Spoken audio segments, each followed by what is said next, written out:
Going live. Hello, hello, hello. All right, I think we're live now. Yes, my name is Kenim, and you're watching the Kenim O Show. You are watching the Kenim O Show. It's been a while since I posted. Been a while since I came on here. It's really difficult. You guys know I have two channels, right? Make sure you go follow Brand Video Pro. I post there every single day, and I just haven't had time. I haven't had time to post on this because like I'm posting like two videos and one, it's too much. So I've had to like sort of like cut back on this channel, but I figure out a way to go live. So I will be here posting here live on the Kenim O Show. I'm trying it out. I don't know how often I'm going to post here, but I'm going to be posting here. But today, what are we talking about today? The terrorist attack in Buffalo, New York, the transracial Korean, and so much more. Let me check this out. I hope that you guys can hear me. It might echo, but I just want to make sure I'm perfect. Okay. The sound sounds beautiful to me. So, all right, let's get into this. Right. So, the first order of business. This shooting in New York, Buffalo, New York. This teenager, 18-year-old, shoots up a grocery store. It is absolutely like in a predominantly black neighborhood. I mean, I really don't know what to say about this. It's really disturbing. And I want to play a news clip if I can. This is my first time I'm using OBS. I'm trying to figure this stuff out, guys. So bear with me, okay? I want to share my screen. I think so. There we go. Window capture. Desktop picture. Ooh, okay. All right.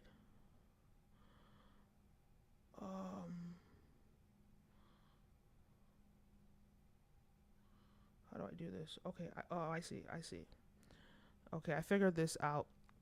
I do want to show my screen. Let me try and open up. Yeah, I know this is like my first time doing this. I'm going to get better at it. I'm going to get way better at this. But for now, let's just bear with me.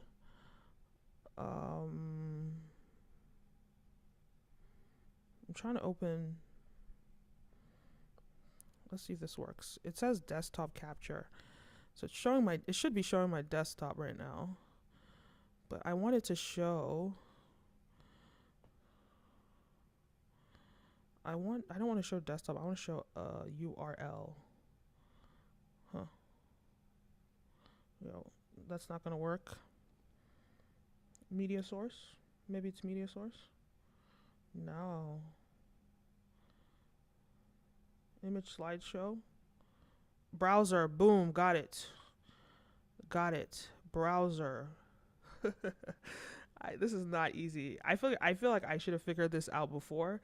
But I guess I'm not going to be able to show it to you because this is like super technical. And I just don't want to mess this up. Let me try one more time and see if I can find a way to do this. Then we'll just go right to window capture. No.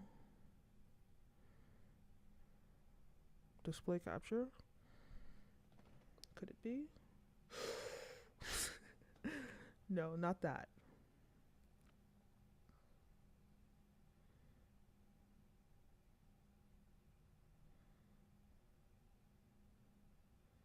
Oh, I see.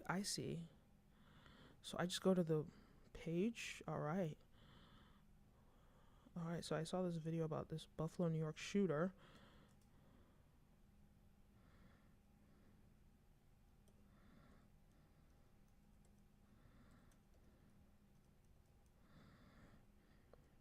We need to call it the Buffalo, New York terrorist attack, right? Because this idea that they're calling it a shooter, I mean, it's absurd.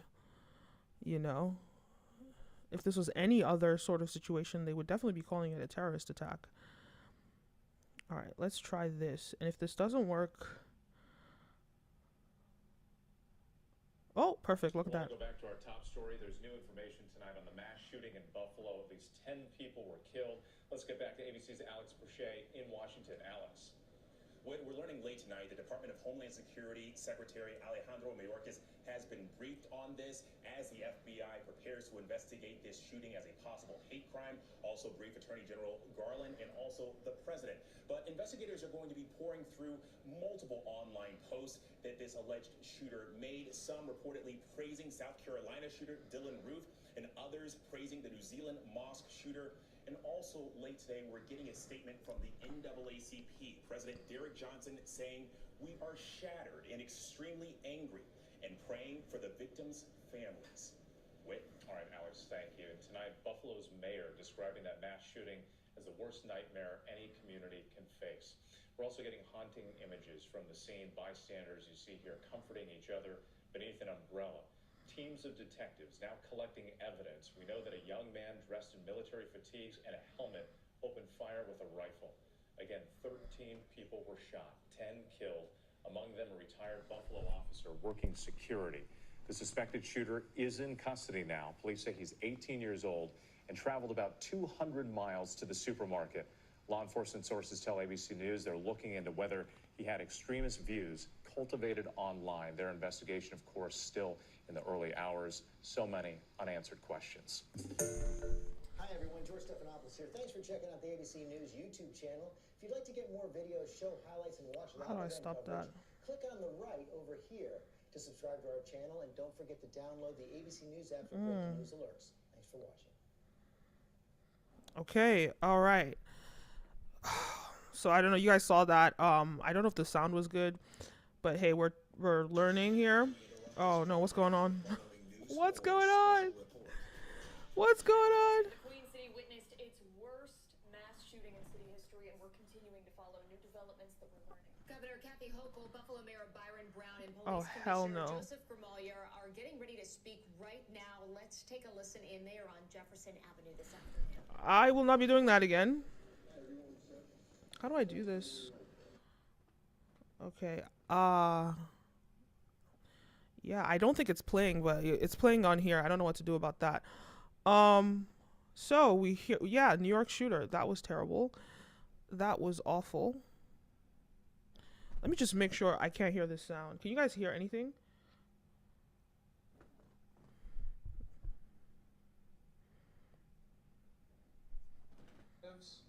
We thank her for that. I want to thank New York State Attorney General Letitia James, who was working in New York City and flew here. Okay, I won't do that again because I don't know what's going on. Yeah, it's just playing on my screen. Oh, super technical, man. I don't want to be technical. I want to entertain you guys. Let's get to the meat of this video because I don't want to be sitting here being technical with you guys. All right, so it looks like, so let's talk about this like terrorist attack in Buffalo, New York.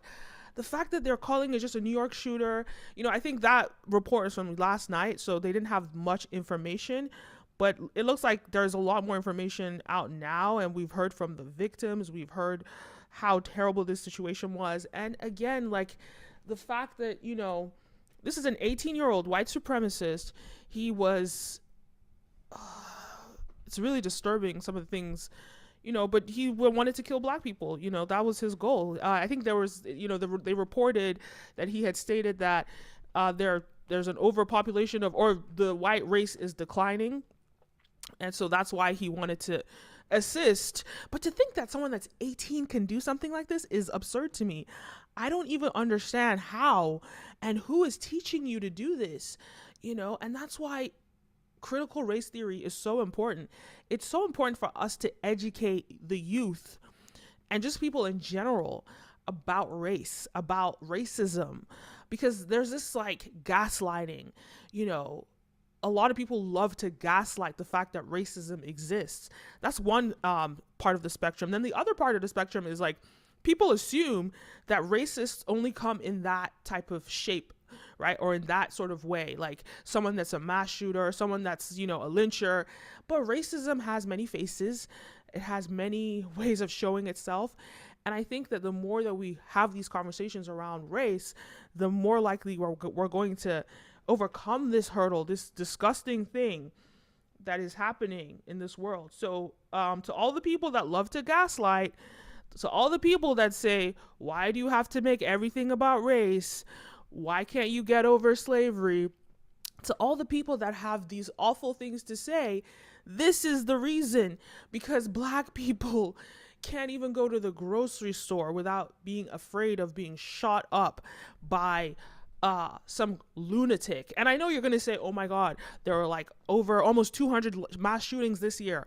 It happened. They kill white people too. This, that, and the third. Yes, of course, we have a serious issue with, gun laws in this country. That's undisputable, and I think deeper than that, when it comes to this situation,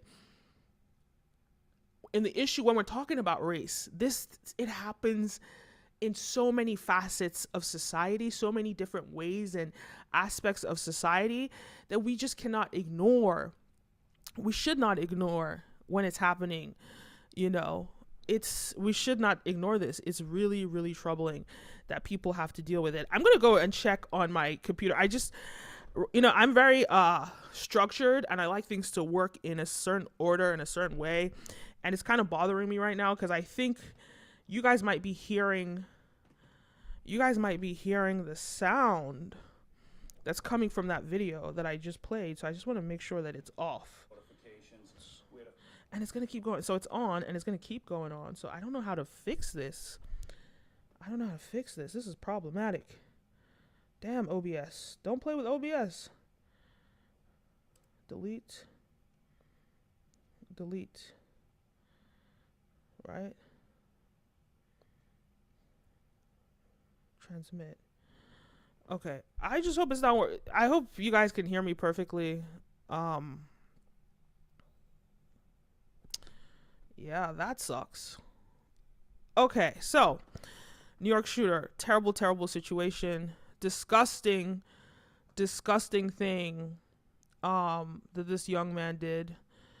I don't really have words. I mean, what else do you say? It's one of those situations where, for me at least, it's like there's so much gaslighting around race. Like, people love to gaslight it, pretend like it's not real, pretend like nothing is really happening, pretend like people aren't racist anymore. And then you get moments like this where it just proves itself. So I think as a Black person, this is not shocking to Black people. Like, it is like kind of terrible that like anyone to think going to the grocery store and getting shot up, that's kind of crazy, right? But I feel like this is not shocking to Black people. It's just kind of like, it proves what we already know about America. But what I think is important about this moment is that it's very shocking to white people. And I see that white allyship is growing faster than ever before. I think a lot of white people are realizing the extent of racism in this country. We have the police and everybody reporting this as a terror attack. I don't know why the news is still calling him a gunman. They love to call him a gunman, but this is clearly a terrorist attack. So they need to start changing the language. But the more we have these conversations around race, the more that we have these discussions, the more that people will pay attention. So no, this is not a gunman. This is not just a gunman. This is a terrorist attack. This is a hate crime, and I think it's very important that white people see this and pay attention. And I say all this to say, I know my channel, I talk a lot about race. I talk a lot about this stuff. But I do recognize that there's a lot of white allyship. I do recognize that, when things happen that are terrible, there's a lot of white people that come and rally with us. And it's with white people, it's with everyone that we can really get rid of racism in America and in this world. Because I feel as though America sets the pace for the rest of the world because of the power of American media. America influences the world through its media, through its communication. And the sooner that America fixes this issue on race, the better it will be. I'll give you an example. I went to Korea, and I had been in different places in Asia. I love going to East Asia, Southeast Asia. I love traveling Asia. And I went to Korea, and just before that, I think a year prior, I was in Japan, and I didn't ever feel anything about like people being racist. People would just treat you like a normal human, right? in Hong Kong. I don't experience racism. But the interesting thing is when I went to Korea, Korea has very strong Black, I don't want to call it cultural appropriation, but they do kind of, you know, replicate Black culture in Korea. And they are very interested in American entertainment in Korea. They are obsessed with American entertainment in Korea.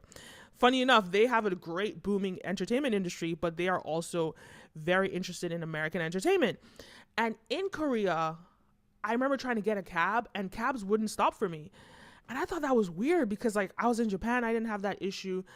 I was in Hong Kong, I never had that issue. I've been to Thailand, I've never had that issue anywhere in Asia, but I had that issue in Korea, which was shocking to me because like the importance, what I think my perspective is that the impact of the way that America positions Black people and tells the story about Blackness, right, influences how the world sees Black people.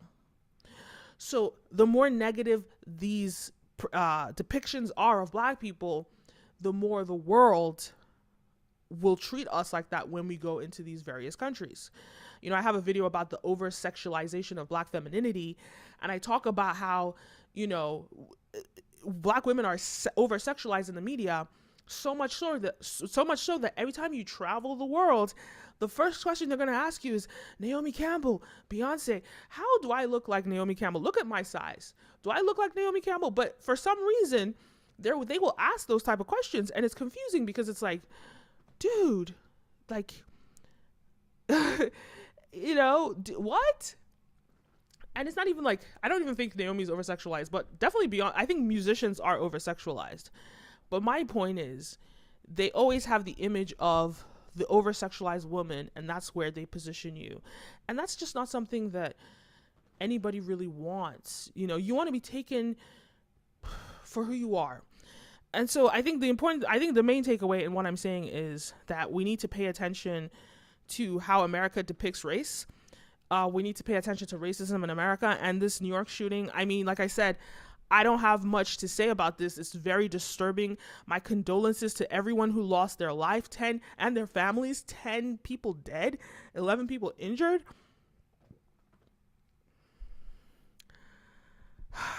What else do you say about this? I don't have anything else to say.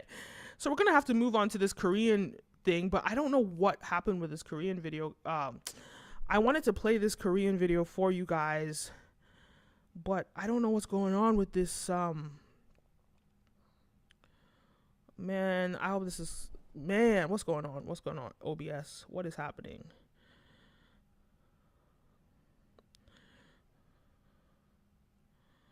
All right, it looks like OBS is not tripping anymore. Okay, you're not tripping. All right, let's just make sure that everything is working smoothly. I really want to play this Korean video. Let's check this live out. All right, it looks like OBS is not tripping anymore. All right, we really are live. This is so much fun being live. I love it. I love it. Okay, so I want to play this video. You know, this BBC clip of this girl. Man, you know what? I'm going to have to download it and insert the video. That's what I'm going to do really quickly. I'm going to have to download it. YouTube. What's it called? Transracial.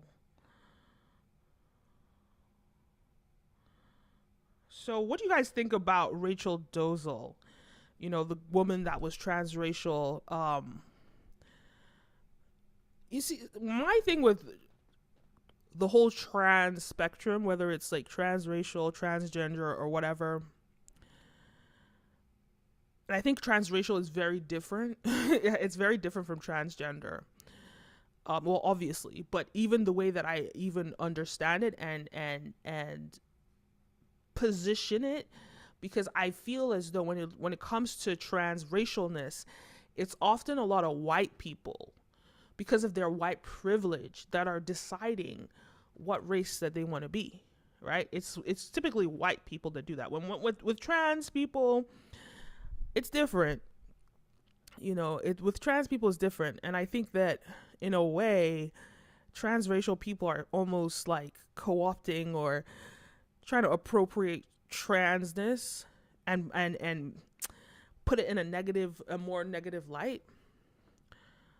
Um, and I have a few videos on my channel about transness. I try to I have a few videos on my channel about transness.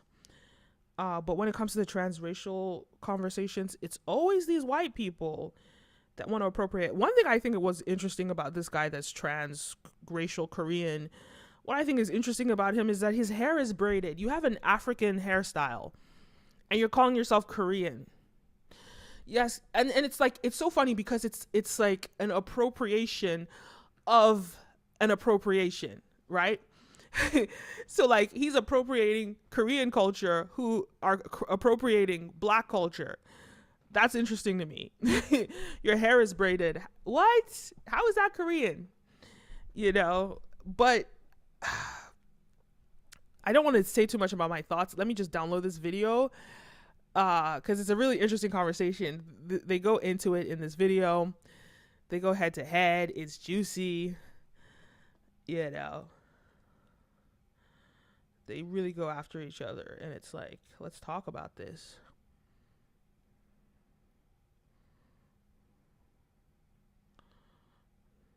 All right, downloaded. All right, let's go back to OBS. Guys, if you know how technical this stuff is, I need like a producer up in here doing all this stuff. Okay, media source. Okay. Browse. Downloads. There we go. There's the video. I just want to be able to pause it.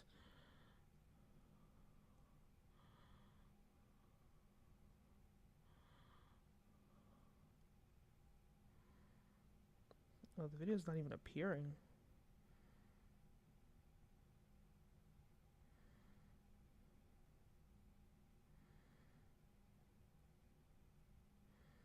What's happening? Let's try that again. Man, this sucks because I really wanted to play it and talk about it, but I just might have to give you guys a rundown of my views on it if I'm not able to play this video.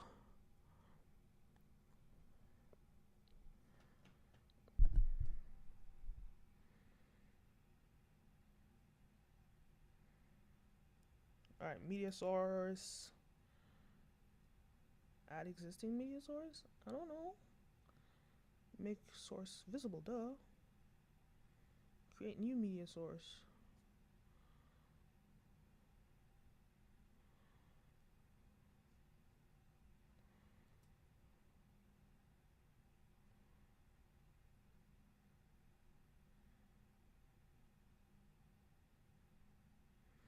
Look, I'm lucky enough that I was able to figure out going live on my fancy camera. You know, I shouldn't even be complaining right now.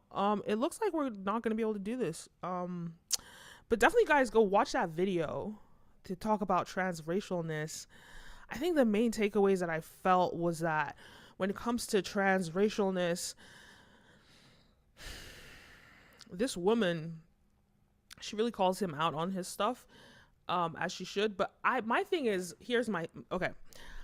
I believe that anyone can believe whatever they want to believe about themselves. Like, do whatever you want to do in this life, as long as it doesn't affect others or harm others in a negative way, as long as it doesn't harm others or affect others in a negative way. Live your life, right? Well, I take the negative way back because you having fun could affect somebody negatively. So let's just put it this way. As long as it doesn't harm other people, do what you want to do in your life. That's fine, right? Do what you want to do. Say what you want to be who you want to be. I 100% support that.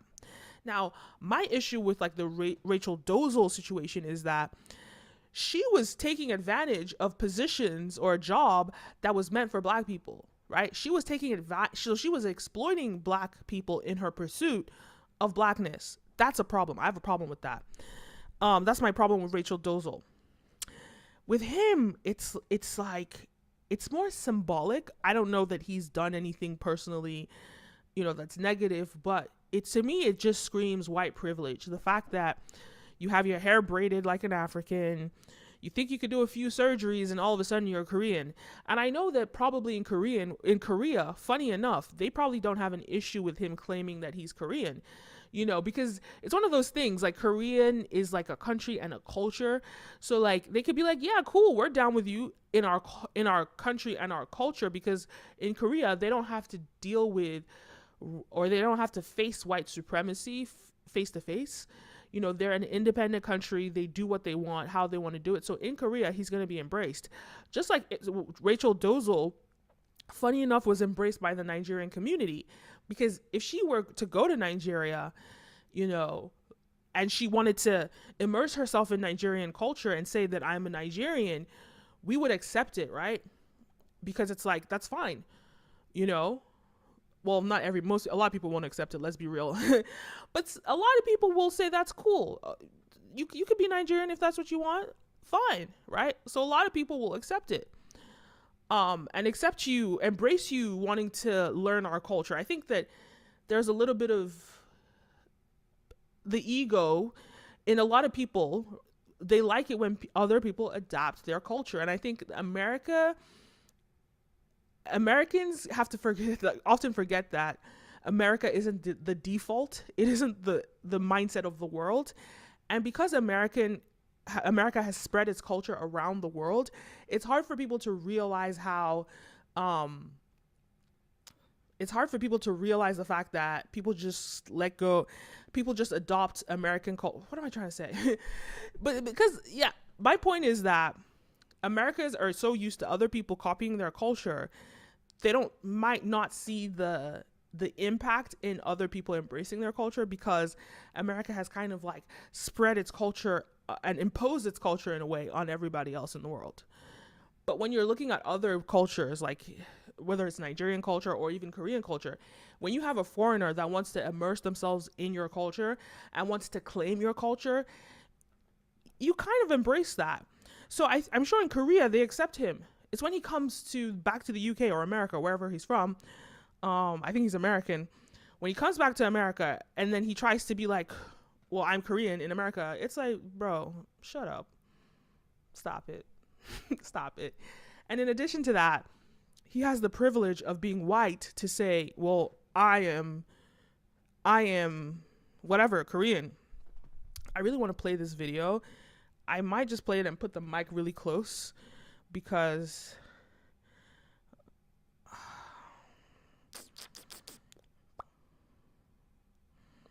yeah, let me see, because I really want to break this down, because it's like a really fun video. He says some interesting gems,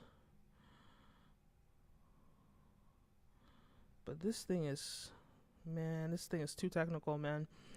It's way too technical. I don't want to get too technical with it, but bottom line, if he wants to be Korean, he could. I mean, that's on him. That's his business, right? If he wants to be Korean, go be Korean, right? Just realize that, because I don't think he's harming anyone like Rachel Dolezal, but just realize that it's white privilege, right? You have the option to say that you're Korean. And my thing with transness is that you can say whatever you want to be, but don't expect me or don't expect anyone else to accept that. Right? You don't expect, you can't force people to think anything. That's one thing in this world that you cannot do. You can't force thought on people. You could try and indoctrinate it in people. Like if you create a community of people and you isolate them, you give birth to children, and then you tell them that you're Korean, sure, go ahead. You could do that. But the rest of the world, you can't do that.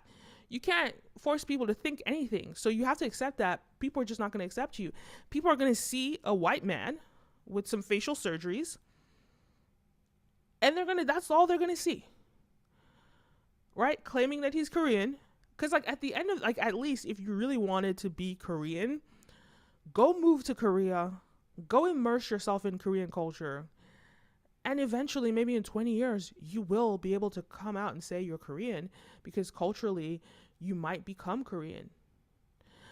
to me, it's almost as though he's appropriating Korean culture because he just wants to benefit from or enjoy the luxuries of Korean culture or the funness of Korean culture. Like, he's copying K-pop culture. He's not copying traditional Korean culture. Like, I've been to Korea. I love Korea. And I was talking to some of the traditional people, because when I travel, I immerse myself in the society. I immerse myself and I learn the culture. And I was talking to some of the people, and they were talking about how Korean culture has become Americanized, and they're kind of like, especially in Seoul, and they're not staying true to their roots. So to me, it's like he wants to participate in the American watered down version of Korean culture, which is the K-pop scene. And he's not really going into the traditional parts of Korea and really immersing himself in the historic and the raw and authentic part of Korea. So that's my problem with his transness, is you appropriate the beneficial and superficial parts of the culture without really adapting into the depth or immersing yourself into the truth, the histories, the depth of that culture. And that to me is problematic, and that to me is disrespectful. That's the same thing that we see with cultural appropriation when Black people are appropriated. You know, so it's just screaming white privilege. He can do whatever he wants because, hey, whatever. And I don't buy it. So I try to do this live. This is my first live. I'm going to keep it short. I want to keep my lives short. I don't want them to be like, you see those YouTube lives that are like 4 hours long. I'm not trying to get into that. I want to keep it under an hour. I just wanted to come on here and talk about these two things. And I will be back. This is fun. I like this. I like that I could just sit here and I could talk and I can get stuff out, and it's simple, it's seamless. I have to figure out how to display videos on the live for next time. But guys, thank you guys for watching. Don't forget to like, follow, subscribe, all the above. My name is Kenim, and see you next time. You're watching the Kenim O Show, and I'm your host, Kenim O. All right, see you next time. Peace.